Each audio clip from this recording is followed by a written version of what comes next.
Okay, yeah, fair enough. Something to look forward to. Of course, a little bit big differences here in the picks. Also, I think a lot of people are going to have their eyes on that Jazz, of course, for Smitty J. But overall, if that lane swap comes through, it can... Okay. So they might go in for this one. It's tensive. It's so funny. You kind of know what's happening. They're circling like vultures. Smitty J, he's going to have to be quick on his feet. Grandmaster's Might has popped immediately, but so much damage is going towards him. He's not going to be able to get the stun. And QG now can pull him apart, just like vultures. First blood towards Swift. I always do enjoy it when teams choose to gank the teleport just because you know exactly what kind of numbers advantage you're going to have. But meanwhile in the top lane. The flash forward from Jesse's. He doesn't land the box, and TNT now going to get knocked up. Kirei got there at just the right time. Apollo flashing forward. He wants to secure that kill towards TNT, but Jesse's, he gets the auto attack in and takes it for his team. Away from Fiora. He's going to be yielding them some results, and the future shifters walk straight in, but he manages to get the burst on Swift out of getting yourself into what your opponent can do.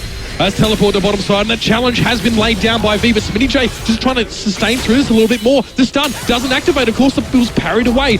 And V is able to heal up through. Did no time in trying to clear that out, but he might find himself in a little bit of danger here. Smitty J is going to try and get to grips with him as well. Swift going a little bit low, but Smitty J, where's the follow-up? Where's Kirei? He's not here. Smitty J still gets the kill towards Swift, but he's not going to be able to sustain through the damage for V.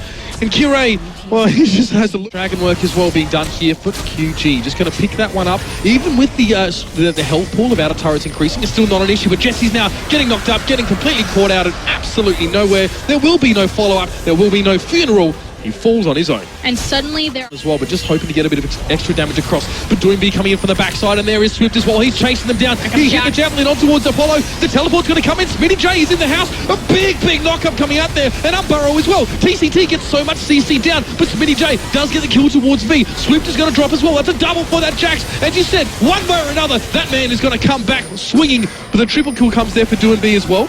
TCT and Doinb trying to back away. Unable to take down Doinb, but here's the group towards mid. Dignitas again, they want to pressure the outer turret, but it might be their undoing. TCT goes forward. It's a perfect combo from the Alistar, and you saw the shifter got blown to pieces. Jesse's trying to slow things up. He puts the box towards the side, but it's not going to be enough. He will be eaten for dinner. Doinb gets another one for himself there. A 2 for none. This is board engage style champions like Annie, like Braum, and he's a primary playmaker for their team. Doinb, another kill for him in the mid lane, and Kirei even fancies himself a go. He's going to drop as well, and this Cassidy is getting out of control.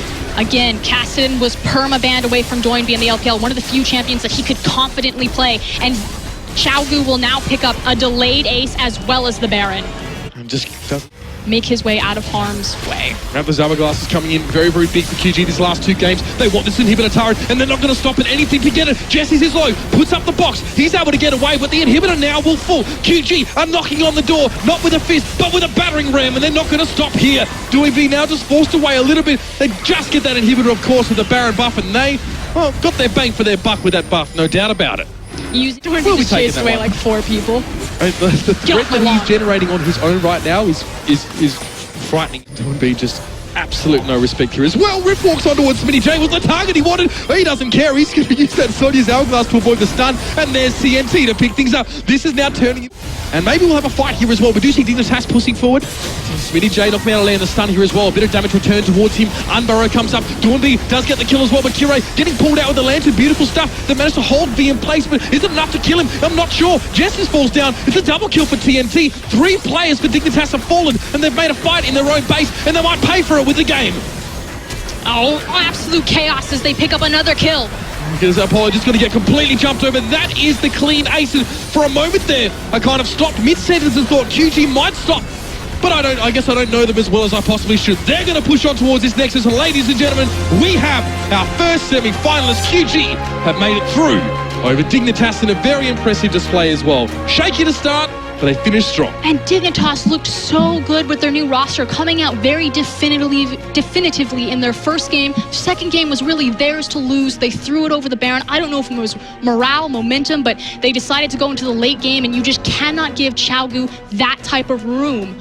I mean, they didn't have the wave clear. If they ever fell behind, it was going to be disaster. And, you know, they came even into kind of the mid-game, the big 5v5 grouping, and were just able to run Dig over. Defined weakness, and it's been quoted many times of Xiaogu was falling behind in the early game, and they still managed to draw things back later with good team fighting.